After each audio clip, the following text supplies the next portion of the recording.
की ओर। दौसा से बड़ी जानकारी आपको दे दे, पुलिस पर फायरिंग मामले से जुड़ी हुई जानकारी। अलवर, जयपुर सहित कई जिलों से मंगवाया गया है पुलिस का जाब्ता। करीब 500 पुलिसकर्मी सुबह 4 बजे से ही सर्च अभियान चला रहे हैं। आपको बता दें कि खेतों में टॉर्च लेकर के बदमाशों को ढूंढा जा रहा है। 24 घंटे बाद भी पुलिस पर फायरिंग के जो आरोपी हैं अभी भी फरार बताए जा रहे हैं। रात में एडीजी क्राइम दिनेश एमएम ने करीब 6 घंटे तक गांवों में कैंप किया था। एसपी वंदिता राणा रात भर दुब्बे के आसपास सर्च ऑपरेशन करती रही। आपको बता दें कि लीड जयपुर रेंज के आईजी उमेश चंद्र दत्त भी दौसा में डेरा डाले हुए हैं। घायल कांस्टेबल प्रहलाद सिंह की हालत अभी बेहद नाजुक बनी हुई है। बुधवार की सुबह बदमाशों ने दौसा की डीएसटी पर फायरिंग की थी। अलवर पुलिस के करीब 70 जवानों को भी सर्च अभियान में लगा दिया गया है। जयपुर ग्रामीण से भी पुलिस की अतिरिक्त जाब्ता घटनास्थल पर पहुंची है। ज्यादा जानकारी के लिए संवाददाता आशीष हमारे साथ फोन लाइन पर जुड़ चुके हैं। आशीष, देखिए, पुलिस पर फायरिंग का ये पूरा मामला है, लेकिन अभी तक जो आरोपी हैं वो फरार बताए जा रहे हैं, उनकी गिरफ्तारी नहीं हो पाई है। कैसे अभी जांच पड़ताल इस पूरे मामले में आगे बढ़ रही है? बिल्कुल 24 घंटे का समय कुछ देर बाद पूरा हो जाएगा। करीब इसी समय रहा होगा, 7:30 बजे का समय कल घटनाक्रम हुआ था ये। तब ये पूरा फायरिंग हुई थी और फायरिंग में जो कांस्टेबल प्रहलाद सिंह है उसके सिर पर गोली लगी थी। बाइक चोरों के पास हथियार होने की सूचना के बाद ये जो जिला स्पेशल टीम होती है डीएसटी, ये मौके पर पहुंचे थे। 6 कांस्टेबल थे जो स्पेशल कांस्टेबल थे दौसा पुलिस के, वो मौके पर पहुंचे थे। उन्होंने इन बाइक चोरों से आमना सामना किया है। दोनों तरफ से फायरिंग हुई है और फायरिंग में जो एक कांस्टेबल को गोली लगी थी, लेकिन 24 घंटे बाद भी अभी आरोपी गिरफ्त में नहीं आए हैं। न केवल दौसा एसपी बल्कि जयपुर रेंज की IG ADG crime Dinesh MN तक यहां पर डेरा डाले हुए हैं। करीब 6 घंटे रात के समय दिनेश एमएन यहां पर मौके पर रहे हैं। उन्होंने भी सर्च अभियान को लीड किया है और उन्होंने भी कांदोली गांव के आसपास भीड़ों में लगातार मॉनिटरिंग की है, लेकिन अभी तक पुलिस को सफलता नहीं मिल पाई है। पुलिस ने ये कंफर्म कर लिया है कि 2 लोग थे, दोनों आरोपी थे, अलग अलग मोटरसाइकिलों पर आए थे। मोटरसाइकिलों को वो हाईवे पर ही पटक कर खेतों की तरफ फरार हो गए। जो आसपास बाजरे और मक्का के खेत थे, इसके आगे बीहड़ थे, ऐसे में वो बीहड़ों की तरफ जा चुके हैं। लेकिन पुलिस ने करीब 15 से 20 किलोमीटर तक का इलाका पूरा छावनी बना रखा है और पूरी इलाके में सर्च ऑपरेशन चलाया जा रहा है। पूरे इलाके को घेर रखा है। अभी भी पुलिस को ये संभावना है कि वो जो बदमाश है वो कहीं ऐसी जगह लोकेशन पर छिपे हुए हैं जो अभी निकल नहीं रहे हैं, क्योंकि घटना के बाद से ही पुलिस और आसपास के ग्रामीण पूरी तरह एक्टिव है। रात के समय भी एक्टिव रहे हैं, ऐसे में उनके निकलने की संभावना बहुत कम है। इसलिए पुलिस अभी भी सर्च ऑपरेशन चला रही है। रात को पुलिस कर्मियों के लिए काफी सारी टॉर्च मंगवाई गई थी। उन टॉर्च के आधार पर पुलिस कर्मियों ने बिल्कुल आशीष, देखिए, सर्च अभियान चलाया जा रहा है। अब देखना होगा कि कब इन आरोपियों की गिरफ्तारी होती है। आप नजर बनाए रखिए, आगे भी आपसे अपडेट लेते रहेंगे। फिलहाल शुक्रिया तमाम जानकारी साझा करने के लिए। तो दौसा में बदमाशों को पकड़ने गई पुलिस टीम खुद फायरिंग की शिकार हो गई। इस फायरिंग में कांस्टेबल के सिर में गोली लगी है। घायल जवान को गंभीर हालत में जयपुर रेफर कर दिया गया है। फिलहाल उसकी हालत गंभीर बनी हुई है।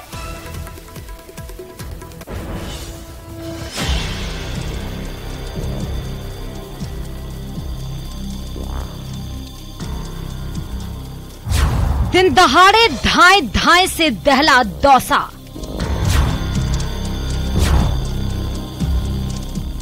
बाइक चोरों ने की ताबड़तोड़ फायरिंग।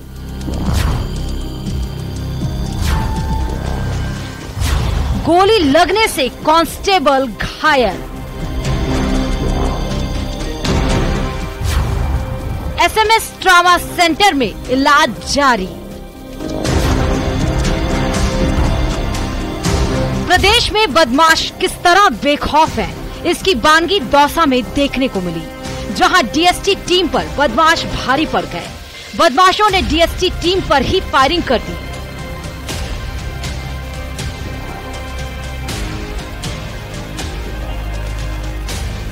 इस फायरिंग में गोली लगने से कांस्टेबल घायल हो गया। दरअसल पुलिस गुप्त सूचना पर बदमाशों को पकड़ने गई थी, लेकिन खुद ही फायरिंग की शिकार हो गई। घायल कांस्टेबल को दौसा के जिला अस्पताल ले जाया गया, लेकिन उसकी हालत को देखते हुए जयपुर के एसएमएस अस्पताल रेफर करना पड़ा। फिलहाल कांस्टेबल की हालत नाजुक बनी हुई है। कांस्टेबल यहाँ इमरजेंसी में आया और तुरंत मेरे को इन्फॉर्म किया। मैं तुरंत यहाँ doctor RDG, doctor Anil Jatav, doctor की टीम को लेके आया तो उसको देखा यहाँ पर, और 9:10 पे ये पेशेंट आया और प्राइमरी ट्रीटमेंट चालू कर दिया। पेशेंट कॉन्शियस था लेकिन इरिटेबिलिटी थी उसके, और एक सिर में घाव था और ब्लीडिंग आ रही थी, उसमें ड्रेसिंग कर दी और पेशेंट के बीपी वगैरह सारे ठीक थे और पेशेंट को इमीडिएट जयपुर के लिए 9:20 पर रेफर कर। पुलिस कांस्टेबल पर फायरिंग के बाद दौसा एसपी वंदिता राणा टीम के साथ मौके पर पहुंची और बदमाशों की तलाश में सर्च अभियान चलाने का आदेश दिया। वहीं आईजी उमेश चंद्रा भी मौके पर पहुंचे और पूरी घटना की जानकारी ली। एक सूचना पे हमारी डीएसटी टीम जो है वो इन आर्म्स ये सूचना थी कि इनके पास आर्म्स है। अभियुक्तों को पकड़ने के लिए जो भी है हमारी टीम आई, इसमें फायरिंग हुई। एक हमारे जवान को गोली लगी है, वो अभी गंभीर है, उसको जयपुर रेफर किया गया है। अब हमारी जो पूरी टीम है वो कोशिश कर रही है कि कितनी जल्दी से जल्दी ये जो बदमाश है इनको पकड़ा जाए। ज़ेर इलाज हैं उनको। मैं अभी आने से पूर्व मिलके भी आया हूँ, देख कर आया हूँ उनको वहाँ पे एसएमएस में, जहाँ पर जो डॉक्टर्स की टीम है, अधिकारी भी लोकल पहुँच गए हैं। डॉक्टर्स की टीम उनको एड्रेस कर रही है और उनको इमरजेंसी में लेकर वो उन्होंने उनका जो उपचार की प्रक्रिया थी और वो जो उन्होंने टेस्ट रन करने थे वो शुरू कर दिए थे। दौसा में दिन दहाड़े पुलिस टीम पर फायरिंग की घटना ने कई सवाल खड़े कर दिए हैं। फिलहाल पुलिस आरोपियों की तलाश में जुटी हुई है। न्यूज़ 18 के लिए दौसा से आशीष शर्मा की रिपोर्ट। तो दौसा में पुलिस पर फायरिंग करने के मामले में पुलिस महानिदेशक क्राइम भी दौसा पहुंचे और उन्होंने कई घंटे तक पुलिस पर फायरिंग मामले को लेकर के जांच पड़ताल की। साथ ही घटनास्थल पर जाकर मौके का मुआयना भी किया। एडीजी की मौजूदगी के दौरान इनपुट मिले हैं कि कांदोली के संदीप फायरिंग करने वाले बदमाश जंगलों में छिपे हुए हैं। इस इनपुट के बाद खुद एडीजी क्राइम दिनेश ने आईजी उमेश चंद्र दत्त, एसपी वंदिता राणा करीब 500 पुलिसकर्मियों के साथ कांदोली गांव में पहुंचे और बिहड़ों को घेर कर सर्च अभियान चलाया, लेकिन अभी पुलिस को सफलता हाथ नहीं लगी है।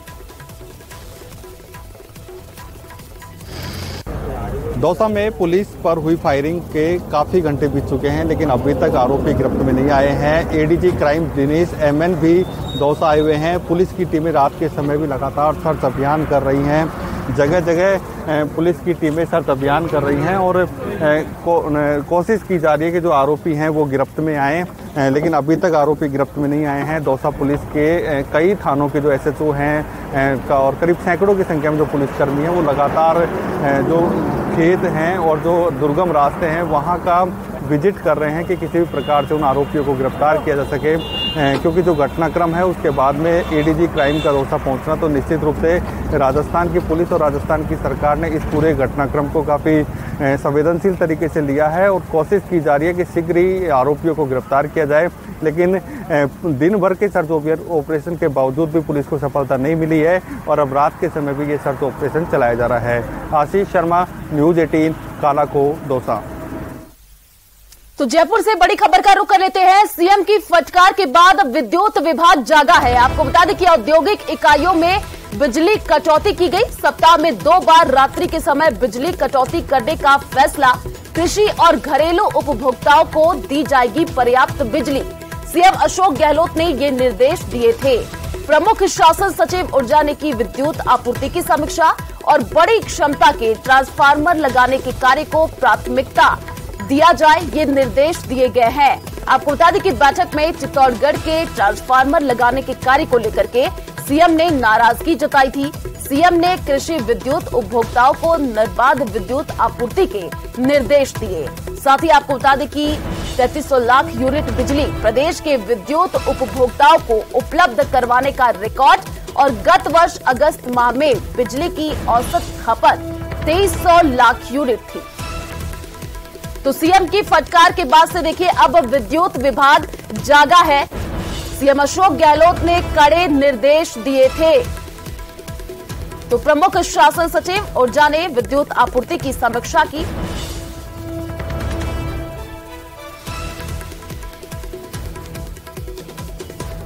तो जयपुर से बड़ी खबर का रुख कर लेते हैं। आपको बता दें कि स्वास्थ्य सेवाएं और भी मजबूत होंगी। आज प्रदेश के 108 एम्बुलेंस के बेड़े का विस्तार होगा। सीएम गहलोत आज कई बड़ी घोषणाएं करेंगे। चिकित्सा और स्वास्थ्य सेवाओं को मजबूत करने में सीएम अशोक गहलोत लगे हुए हैं। तो देखिए, स्वास्थ्य सेवाएं और भी ज्यादा प्रदेश में मजबूत होंगी। चिकित्सा और स्वास्थ्य सेवाओं को लेकर के अब सीएम अशोक गहलोत पूरी तरीके से गंभीर नजर आ रहे हैं। आज प्रदेश के 108 एम्बुलेंस के बेड़े का विस्तार किया जाएगा। सीएम अशोक गहलोत आज कई बड़ी घोषणाएं भी करने वाले हैं। तो देखिए, स्वास्थ्य क्षेत्र में लगातार अब कोई ना कोई यहां पर बदलाव किया जा रहा है और अब सीएम अशोक गहलोत इसको लेकर के चिंतित नजर आ रहे हैं। स्वास्थ्य सेवाएं और भी ज्यादा प्रदेश में मजबूत हो, इसको लेकर के कई अहम फैसले लिए जा रहे हैं। तो G20 समिट में आज होगी मंत्रिलायिक बैठक। आपको बता दें कि सुबह 8:30 बजे से बैठक का दौर शुरू होगा। सुबह 9 बजे पीएम मोदी बैठक को वर्चुअल संबोधित करेंगे। दिन भर विभिन्न सत्रों में डेलीगेशन के साथ बैठकों में पीयूष गोयल शामिल होंगे। तो G20 समिट में आज मंत्रिलायिक बैठक होनी है। साथ ही आपको बता दें कि प्रधानमंत्री नरेंद्र मोदी इस बैठक में वर्चुअली शामिल होंगे और सुबह 8:30 बजे से ही ये जो बैठक का दौर है वो देखने को मिलेगा। तो दिन भर विभिन्न सत्रों में डेलीगेशन के साथ बैठकों में पीयूष गोयल शामिल होने वाले हैं।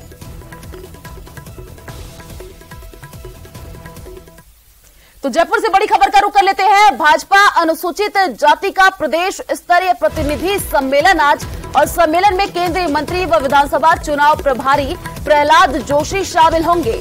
केंद्रीय कानून मंत्री अर्जुन राम मेघवाल, प्रदेश प्रभारी डॉक्टर अरुण सिंह का यहां पर उद्बोधन होगा। सह प्रभारी विजया रहाटकर, मोर्चा के राष्ट्रीय अध्यक्ष लाल सिंह आर्य इसमें शामिल होंगे। साथ ही साथ राष्ट्रीय महामंत्री डॉक्टर भोला सिंह, प्रदेशाध्यक्ष सीपी जोशी का भी उद्बोधन होना है। नेता प्रतिपक्ष राजेंद्र सिंह राठौड़, प्रदेश संगठन महामंत्री चंद्रशेखर का मुख्य रूप से उद्बोधन होगा। तो चलिए रुक करते हैं एक और बड़ी जानकारी की ओर। जयपुर से बड़ी खबर सामने आ रही है। निम्स विश्वविद्यालय अनुराग ठाकुर आएंगे, सुबह 10 बजे कार्यक्रम का उद्घाटन करेंगे। आपको बताएं कि 2 दिवसीय राज्य स्तरीय युवा महोत्सव का उद्घाटन करेंगे और दोपहर 2:30 बजे दिल्ली के लिए रवाना हो जाएंगे। तो जयपुर से एक और बड़ी जानकारी आपको दे दें। जयपुर में सबसे बड़ा शटडाउन बीसलपुर पेयजल योजना में अब तक का ये सबसे बड़ा शटडाउन है। आज सुबह 9 बजे से 30 घंटे का शटडाउन लिया जा रहा है। 400 mm स्क्वायर वॉल्व के मेंटेनेंस कार्य होना है। पूरे जयपुर शहर में 2 दिन पेयजल आपूर्ति भी बंद रहेगी। 24 व 25 अगस्त को जयपुर शहर में सप्लाई नहीं होगी और जलदाय विभाग व फर्म द्वारा मुख्य यहां पर पाइपलाइन की लीकेज में अब सुधार किया जाएगा। तो जयपुर में ये सबसे बड़ा शटडाउन, जयपुर से बड़ी जानकारी आपको दे रहे हैं। बीसलपुर पेयजल योजना में अब तक का ये सबसे बड़ा शटडाउन। तो देखिए, जयपुर में पानी की सप्लाई प्रभावित होगी। बीसलपुर जयपुर पेयजल लाइन का शटडाउन रहेगा। 24 और 25 अगस्त को जयपुर में पेयजल सप्लाई नहीं होगी। 400 mm व्यास वाली पाइप लाइन का यहां पर मरम्मत कार्य किया जाएगा, जिसकी वजह से देखिए पानी की सप्लाई नहीं हो पाएगी। बाईपास वाल्व में लीकेज के चलते यहां पर मरम्मत का कार्य चलेगा। 2 दिन सूरजपुरा पंपिंग स्टेशन से पंपिंग बंद रहेगी और 25 अगस्त 3 बजे बाद से पेयजल सप्लाई शुरू होगी। 26 अगस्त को जयपुर शहर की पेयजल आपूर्ति चालू होगी।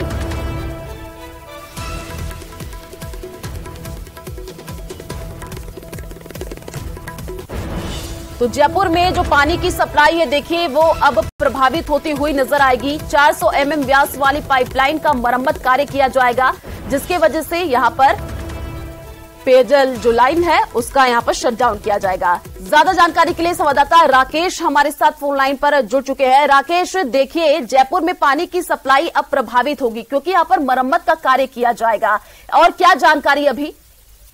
बिल्कुल, देखिए जयपुर में अभी एक दिन पहले ही जो है शटडाउन लिया गया है और सुबह 9 बजे से शाम को दोपहर के 3 बजे तक शटडाउन लिया गया। यानी एक दिन की पानी की सप्लाई पहले प्रभावित रही है। आज 9 बजे से कल दोपहर 3 बजे तक पूरी तरीके से शटडाउन रहेगा। सबसे बड़ा कारण ये है कि जो बीसलपुर पेयजल सप्लाई लाइन में 40 किलोमीटर की लाइन में लगभग 30 से 40 स्क्वायर वॉल लगे हुए हैं, बड़े वॉल हैं। तो ये सभी इनमें अधिकांश में लीकेज है या इनकी मरम्मत का कार्य नहीं किया गया है। तो इसके कारण इसको ठीक करने के नाम पर ये कटौती ली जा रही है। चौंकाने वाली बात ये है कि सरकार 37 करोड़ रुपए जो है फर्म को सालाना भुगतान करती है इसके रखरखाव का, लेकिन जो अधीक्षण अभियंता बीसलपुर प्रोजेक्ट के सतीश जैन है वो पहले भी भ्रष्टाचार के मामलों को लेकर के विवादों में रहे हैं। पहले भी इन्होंने पीएचडी के सरकारी खजाने से निजी कार्यों में बहुत बड़े पैमाने पर पैसा लगाया ठेकेदारों के साथ मिलकर के। तो अब इस परियोजना में जो पैसा सरकार देती है रखरखाव के लिए, वो पैसा कहाँ खर्च किया जाता था ये पता नहीं था। अब लोगों को आज कल के साथ साथ परसों भी जो जयपुर शहर में पेयजल आपूर्ति वो ठप रह सकती है, क्योंकि ये अब तक का सबसे बड़ा शटडाउन है। अभी चूंकि टेम्परेचर ज्यादा है, पानी की मांग ज्यादा है, हाल ही में शटडाउन लिया गया है और ये इस साल का लगभग 7वां शटडाउन है 2023 में। तो अब तक कुल शटडाउन नहीं लिए गए इतने जितने इस बार शटडाउन लिए गए हैं। तो अब जनता के लिए निश्चित तौर पर त्राहिमाम एक व्यवस्था बन सकती है, क्योंकि वैकल्पिक व्यवस्था कोई नहीं है। टैंकर की सप्लाई भी इससे नहीं हो पाएगी।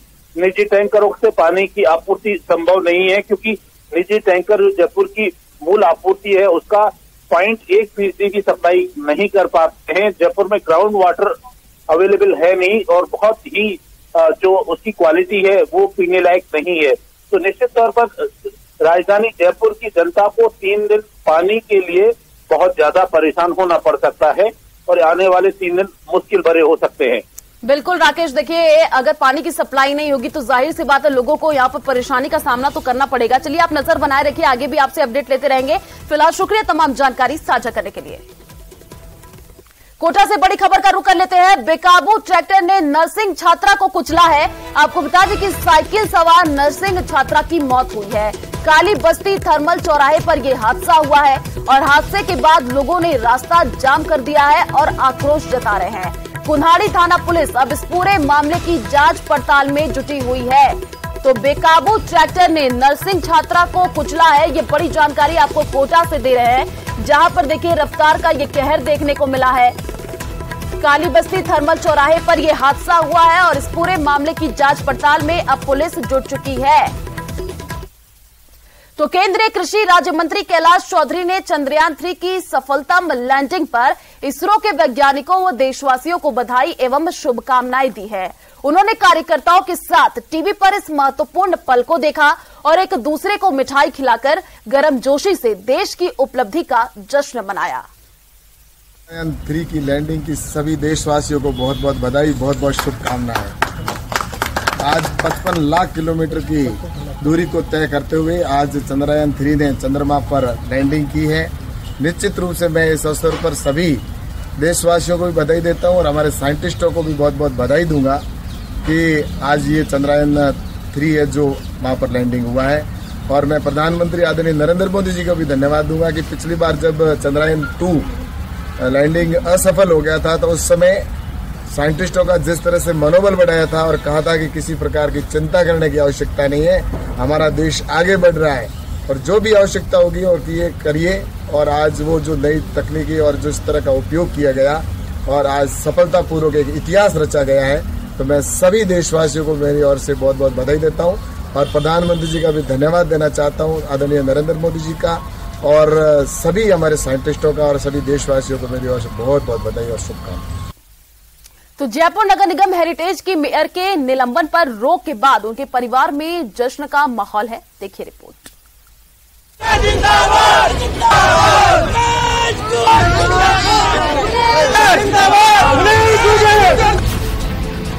मुनीश के निलंबन पर रोक, निलंबन को बताया नियम विरुद्ध। मुनीश के घर पर जश्न का माहौल।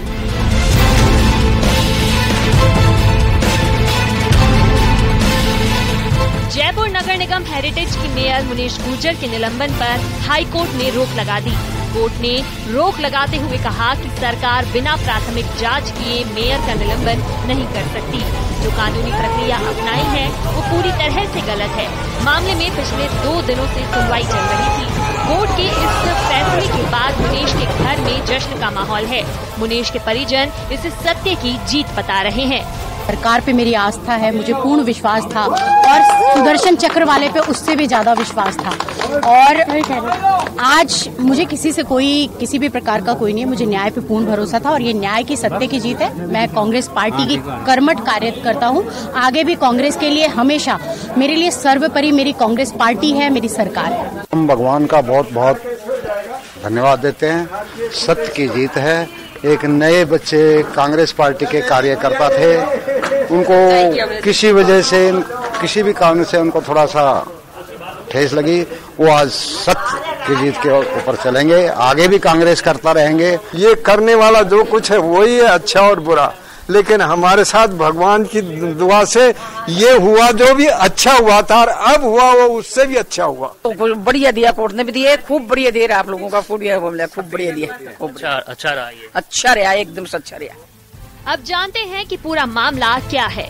दरअसल एसीबी ने 4 अगस्त को मुनेश गुर्जर के घर पर छापा मारा था।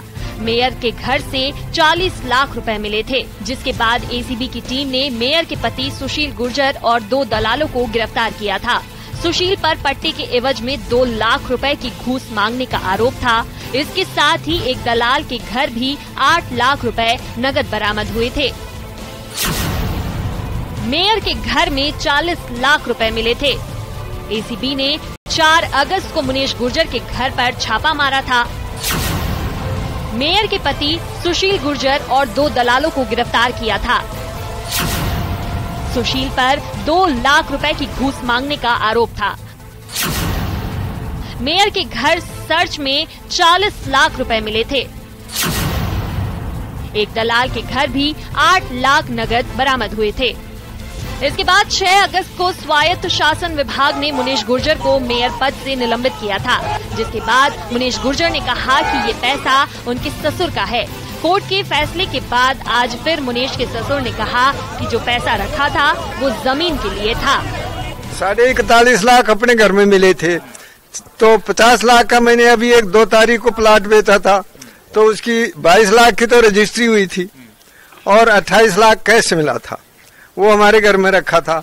फिर मेरे पास जो है, मैंने एक मेरे गांव में पोता लगता है, उसको 6 लाख रुपए दिए थे कुछ अप्रैल में। फिलहाल कोर्ट ने निलंबन पर रोक लगा दी है। अब मामले में 18 सितंबर को हाई कोर्ट में फिर सुनवाई होगी। जयपुर से महेश दाधिच के साथ ब्यूरो रिपोर्ट, न्यूज़ 18 राजस्थान।